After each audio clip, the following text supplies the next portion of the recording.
Hey, Tay here, so welcome to the VRTech channel, welcome back to this Through the Lenses series, the series where we stick a camera in front of the lenses of our VR headsets to see which one is the best, which one is the right for you. Now this is gonna be a bit different from usual, as I had the opportunity to actually use the Bigscreen Beyond 2 for around 2 weeks, and I wanna start to give you some content about it, something that I have to send back.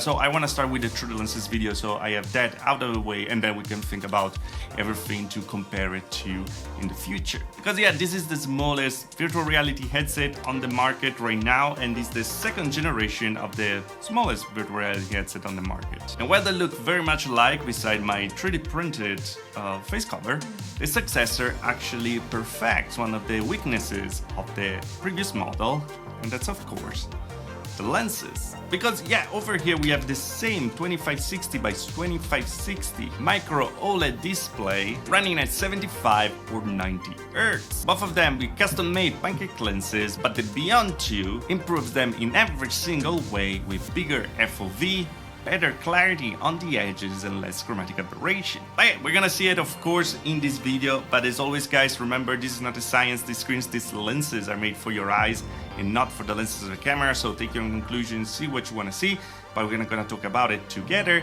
at the end of the video. Again, we're comparing just these two right now. Let me know in the future if you want to see any other comparison. I was planning to compare with the Megan X and also the Play for Dream MR, but yeah, let me know what you would like to see it compared to. We're also gonna follow up with different videos about the Bigscreen Beyond 2, like a review and a first impression video. So yeah, let's get into it.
Alright, and here we have it. This was comparison between the Bigscreen Beyond 2 and the Bigscreen Beyond at the original version, and I hope you guys enjoyed it and actually saw a bit what is the actual reason of this upgrade and why there's a second version out right now.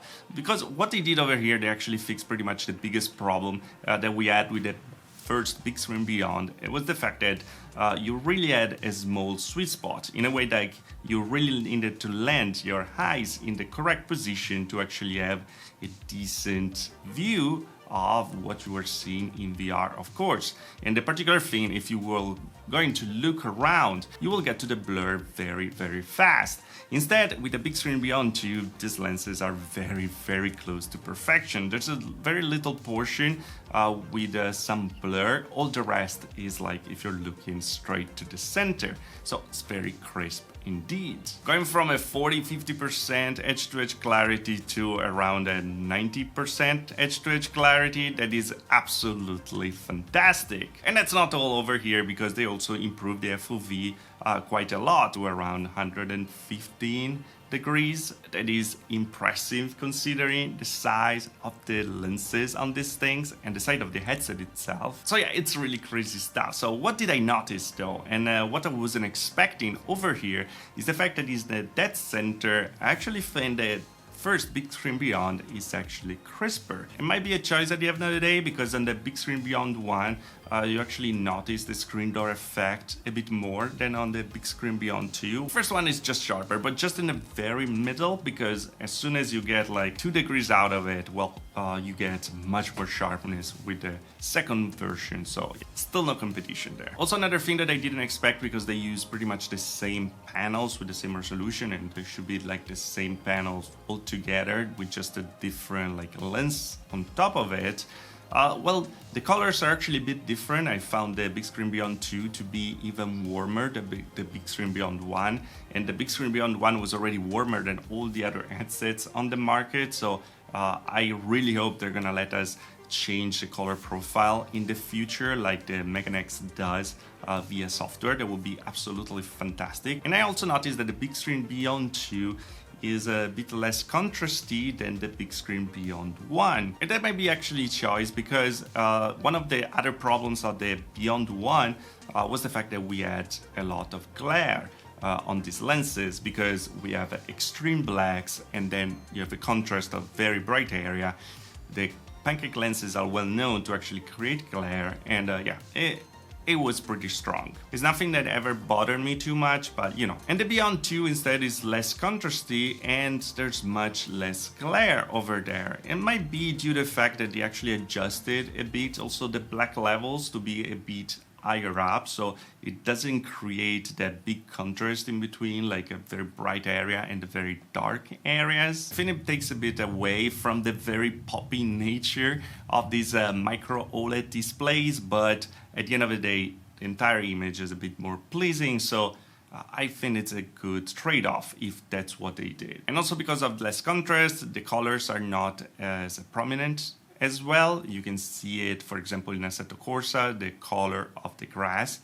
It's kind of different. Again, though, I really wish we had more control in software over what we display on these displays, because we just have control over brightness, and it could be better. But anyway, guys, what do you think about it? Is this a worthy upgrade? Well, absolutely. The visuals are like so much better, even if the resolution is always the same. So details at distance might, you know, disappear a bit faster than with newer generation displays.